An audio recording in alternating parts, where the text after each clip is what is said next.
एक बार एक वैज्ञानिक ने एक टिड्डे को पकड़ा और उसे अपनी आवाज़ पर छलांग लगाना सिखाया।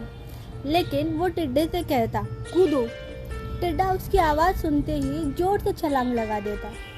अब वो वैज्ञानिक था तो उपयोग करना तो बनता ही था। उन्होंने टिड्डे की छलांग पर रोक दिया। उन्होंने उसकी एक टांग तोड़ दी और बोला, कूदो। अब टिड्डे की छलांग की दूरी थोड़ी कम हो गई। वैज्ञानिक ने उसकी दूसरी टांग तोड़ी और फिर बोला, कूदो। टिड्डे की छलांग और कम हो गई। अब तोड़ी गई उसकी तीसरी टांग, छलांग की दूरी और कम हो गई। एक एक करके बेचारे टिड्डे की सारी टांगें तोड़ दी गई। अब आखिरकार उससे कहा गया, कूदो, तो वो हिल भी नहीं पाया।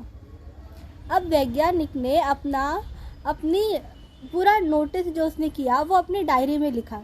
उसने पता है क्या लिखा? उसने लिखा, जब टिड्डे की एक टांग तोड़ी गई तो वो बहरा हो गया, दूसरी तोड़ी गई तो वो और बहरा हो गया।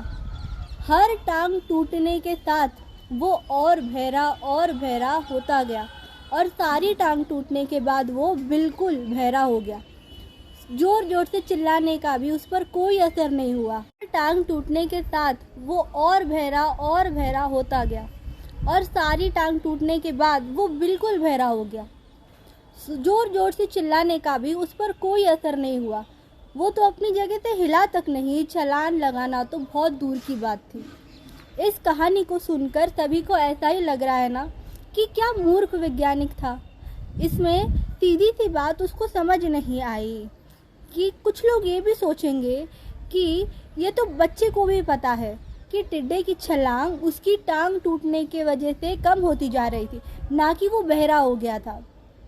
पर दोस्तों, हम सभी जीवन में कई बार ऐसे ही मूर्ख बन जाते हैं। कई बार जीवन में दो घटना एक साथ ऐसे घटती है कि उनका एक दूसरे से कोई संबंध होता ही नहीं, फिर भी ऐसा लगता है कि गहरा संबंध है। कभी कभी दिखता कुछ और है, हमें समझ कुछ और रहा है और वास्तव में होता कुछ और है। इसीलिए अगर जीवन में जल्दबाजी में कोई निर्णय ना ले, हमेशा सोच समझ के और सावधानी से निर्णय ले।